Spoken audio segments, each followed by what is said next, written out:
नमस्कार मित्रांनो, रामकृष्ण हरी. ही ओळ संत तुकाराम महाराजांच्या अतिशय गूढ आणि विश्वासाने भरलेल्या भावनेची आहे. तान्हेल्याची धणी म्हणजे ज्या भक्ताला खऱ्या अर्थाने देवाची ओढ आहे, ज्याच्या मनात देवासाठी निष्कपट प्रेम आहे, त्याच्यासाठी देव कधीच कमी पडत नाही. जसं गंगेचं पाणी कधीच संपत नाही, तसं देवाची कृपा आणि दया देखील अखंड वाहत असते. तुकाराम महाराज सांगतात की जर आपली इच्छा शुद्ध असेल, मन स्वच्छ असेल आणि देवावर पूर्ण विश्वास असेल, तर आपल्या प्रत्येक मनोरथाची पूर्तता होते. आपण फक्त मागायला हवं, पण लोभाने नाही तर भक्तीने. देव उदाराचा राणा आहे, म्हणजेच तो दानशूर आहे. तो आपल्या भक्तांची छोटीशी इच्छा देखील पूर्ण करतो. या अभंगातून एक मोठी शिकवण मिळते. आपल्या जीवनात कितीही अडचणी आल्या तरी देवावरचा विश्वास कधी ढळू देऊ नका, कारण जेव्हा आपण पूर्णपणे त्याच्यावर सोपवतो तेव्हा तो आपल्याला कधीच कमी पडू देत नाही. अभंग 278. तान्हेल्याची धणी फिटे गंगा नव्हे उणी, माझे मनोरथ सिद्धी पाववावे कृपानिधी. तू तो उदाराचा राणा, माझी अल्पची वासना, कृपादृष्टी पाहे तुका म्हणे होईस आहे. तान्हाल्याची धणी फिटे गंगा नव्हे उणी, ही ओळ संत तुकाराम महाराजांच्या गाढ भक्तीची आणि देवावरील अढळ विश्वासाची साक्ष देते. तान्हल्याची धणी म्हणजे ज्याच्या मनात खरी ओढ आहे, जो देवासाठी आतून तळमळतो, असा भक्त कधीच रिकामा राहत नाही. जसं गंगेचं पाणी अखंड वाहत असतं आणि कधी कमी पडत नाही, तसं देवाचं कृपारूपही कधी कमी पडत नाही. तुकाराम महाराज इथे सांगतात की देव हा केवळ मूर्तीपुरता नाही, तर तो आपल्या भावनेत आहे. जेव्हा भक्त मनापासून देवाला हाक मारतो तेव्हा देव त्याच्या प्रत्येक गरजेची पूर्तता करतो. फिटे गंगा नव्हे उणी याचा अर्थ असा की देवाची कृपा अमर्याद आहे, ती कधी संपत नाही, फक्त आपण ती स्वीकारायला हवी. आजच्या धावपळीच्या जीवनात माणूस अनेक गोष्टींसाठी धडपडतो, पैसा, यश, मान सन्मान, पण तरीही त्याच्या मनात समाधान नसतं, कारण या सगळ्या गोष्टी तात्पुरत्या आहेत. खरी शांती आणि समाधान फक्त देवभक्तीत आहे. जेव्हा आपण आपल्या इच्छा, अपेक्षा आणि चिंता देवावर सोपवतो तेव्हा मन हलकं होतं आणि आयुष्याला एक नवा अर्थ मिळतो. तुकाराम महाराजांचा हा अभंग आपल्याला शिकवतो की देवावर पूर्ण विश्वास ठेवा. त्याच्याकडे काही मागताना शंका ठेवू नका, कारण तो कृपानिधी आहे, कृपेचा अथांग सागर आहे. आपण फक्त भक्तीने त्याच्याशी जोडले गेलो तर आपल्या आयुष्यातील प्रत्येक कमीपणा आपोआप दूर होतो. शेवटी ही ओळ आपल्याला सांगते की ज्याच्या मनात खरी भक्ती आहे त्याच्यासाठी देव नेहमीच पुरेसा असतो. ओळ. ध्रुव. माझे मनोरथ सिद्धी पाववावे कृपानिधी. ही ओळ संत तुकाराम महाराजांच्या अंतःकरणातील निर्मळ प्रार्थना व्यक्त करते. माझे मनोरथ सिद्धी म्हणजे माझ्या मनातील इच्छा, संकल्प पूर्ण होऊ देत, आणि कृपानिधी म्हणजे कृपेचा अथांग सागर असलेला परमेश्वर. इथे तुकाराम महाराज देवाकडे काही भौतिक गोष्टी मागत नाहीत, तर त्यांची प्रार्थना ही पूर्णपणे आध्यात्मिक आणि शुद्ध भावनेतून आलेली आहे. तुकाराम महाराज सांगतात की आपल्या इच्छा जर स्वार्थरहित आणि योग्य असतील तर देव नक्कीच त्यांना पूर्ण करतो, पण त्यासाठी आवश्यक आहे ती खरी भक्ती, विश्वास आणि समर्पण. फक्त ओठांनी प्रार्थना करून चालत नाही, तर मनाने आणि कृतीनेही देवाशी जोडलेले असणे गरजेचे आहे. आजच्या काळात माणूस अनेक इच्छांनी वेढलेला आहे. काही इच्छा पूर्ण होतात, काही अपूर्ण राहतात.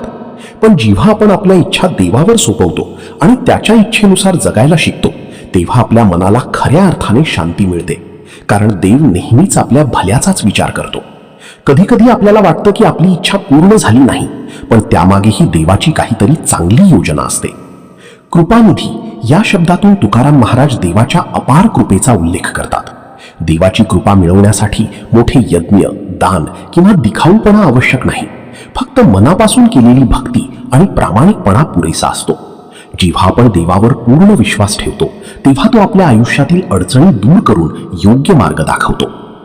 या ओळीचा मुख्य संदेश असा आहे की आपल्या इच्छा पूर्ण करण्यासाठी देवाकडे मागा, पण त्याचबरोबर त्याच्यावर पूर्ण विश्वास ठेवा, कारण तो कृपेचा सागर आहे आणि तो कधीही आपल्या भक्ताला निराश करत नाही. ओळ 2. तू तो उदाराचा राणा, माझी अल्पची वासना. ही ओळ संत तुकाराम महाराजांच्या विनम्रतेची आणि देवावरील अखंड विश्वासाची सुंदर अभिव्यक्ती आहे. तू तो उदाराचा राणा म्हणजे तू अत्यंत दानशूर, कृपाळू आणि मोठ्या मनाचा राजा आहेस. आणि माझी अल्पची वासना म्हणजे माझ्या इच्छा फार लहान, साध्या आणि मर्यादित आहेत. या ओळीत तुकाराम महाराज देवाच्या महानतेची जाणीव ठेवून स्वतःच्या इच्छांना खूपच लहान मानतात. तुकाराम महाराज सांगतात की देवाकडे सर्व काही आहे, संपत्ती, शक्ती, कृपा, प्रेम, आणि तो आपल्या भक्तांना देण्यासाठी नेहमी तयार असतो. पण खरा भक्त मोठ्या मोठ्या भौतिक गोष्टी मागत नाही, तर त्याच्या इच्छा साध्या आणि शुद्ध असतात. त्याला फक्त देवाची कृपा, प्रेम आणि मार्गदर्शन हवं असतं. म्हणूनच तुकाराम महाराज म्हणतात की माझ्या इच्छा खूप छोट्या आहेत, त्या पूर्ण करणे तुझ्यासाठी काहीच कठीण नाही. आजच्या जगात माणूस मोठ्या मोठ्या अपेक्षा ठेवतो, अधिक पैसा, अधिक यश, अधिक प्रतिष्ठा. पण या सगळ्या गोष्टी असूनही मन शांत राहत नाही. कारण खऱ्या अर्थाने समाधान हे बाह्य गोष्टींमध्ये नसून अंतःकरणात असतं, आणि ते समाधान फक्त देवाच्या कृपेने मिळतं.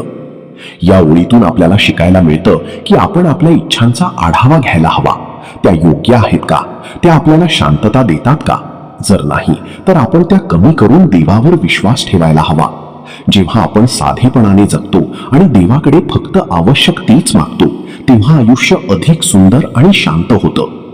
तुकाराम महाराजांची ही विनंती आपल्याला सांगते, देव मोठा आहे, आपण लहान आहोत. त्यामुळे अहंकार सोडून नम्रतेने देवाकडे जावं आणि त्याच्या कृपेवर पूर्ण विश्वास ठेवावा. ओळ 3. कृपादृष्टी पाहे, तुका म्हणे होईस आहे. ही ओळ संत तुकाराम महाराजांच्या परमेश्वरावरच्या पूर्ण अवलंबित्वाची आणि निखळ भक्तीची सुंदर अभिव्यक्ती आहे. कृपादृष्टी पाहे म्हणजे हे देवा, माझ्यावर तुझी कृपादृष्टी पडू दे. आणि होईस आहे म्हणजे त्या कृपेने माझे सर्व दुःख, संकटे आणि अडचणी सहन करण्याची शक्ती मला मिळेल. तुकाराम महाराज इथे देवाकडे थेट मदत मागत नाहीत, तर त्याच्या कृपेची एक नजर मागतात. कारण त्यांना माहीत आहे की देवाची एक कृपादृष्टीत सर्व काही बदलू शकते. तुकाराम महाराज सांगतात की जीवनात अडचणी, दुःख, संकटे येणारच, पण जर देवाची कृपा आपल्या सोबत असेल तर आपण त्या सगळ्यांना सहजपणे तोंड देऊ शकतो. कृपादृष्टी हा शब्द खूप गूढ आहे. तो फक्त आशीर्वाद नाही, तर एक अशी शक्ती आहे जी आपल्या मनाला स्थैर्य देते, आत्मविश्वास वाढवते आणि योग्य मार्ग दाखवते. आजच्या जीवनात आपण अनेकदा बाहेरच्या आधारांवर अवलंबून राहतो, लोक, पैसा, पद. पण हे सगळं कधी ना कधी कमी पडतं. मात्र देवाची कृपा कधीच कमी पडत नाही. जेव्हा आपण मनापासून देवाला हाक मारतो आणि त्याच्यावर विश्वास ठेवतो, तेव्हा तो आपल्याला आतून बळ देतो. त्यामुळे परिस्थिती बदलली नाही तरी आपण ती सहन करण्यास सक्षम होतो. तुकाराम महाराजांचा हा अभंग आपल्याला शिकवतो की देवाकडे नेहमी मोठ्या गोष्टी मागण्यापेक्षा त्याची कृपा मागा. कारण कृपा मिळाली तर बाकी सगळं आपोआप मिळतं. शांती, समाधान, धैर्य आणि योग्य मार्ग. शेवटी या ओळीचा सार असा आहे, देवाची एक कृपादृष्टी आपल्या आयुष्याला नव्याने घडवू शकते. म्हणून नेहमी भक्तीने त्याच्याकडे पहा आणि विश्वास ठेवा की तो आपल्याला कधीच एकटं सोडणार नाही. शिकवण. या अभंगातून आपल्याला एक खूप सुंदर आणि जीवन बदलणारी शिकवण मिळते. संत तुकाराम महाराज सांगतात की आपल्या आयुष्यातील प्रत्येक इच्छा, प्रत्येक स्वप्न आणि प्रत्येक अडचण यासाठी देवावर विश्वास ठेवणे खूप महत्वाचे आहे. आपण कितीही प्रयत्न केले तरी काही गोष्टी आपल्या हातात नसतात. अशा वेळी निराश होण्याऐवजी देवाच्या कृपेवर विश्वास ठेवला पाहिजे. आपल्या इच्छा मोठ्या असो वा लहान, त्या पूर्ण करण्याची ताकद देवाकडे आहे. पण त्यासाठी आपलं मन स्वच्छ, निस्वार्थी आणि भक्तीने भरलेलं असणं गरजेचं आहे.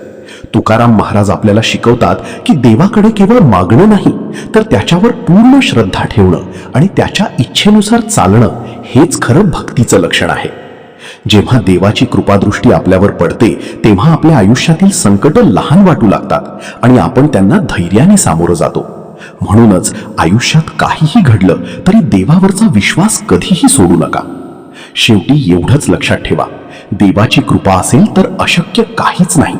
आपल्या मनात श्रद्धा ठेवा आणि देवाच्या नावाचा जप करत राहा.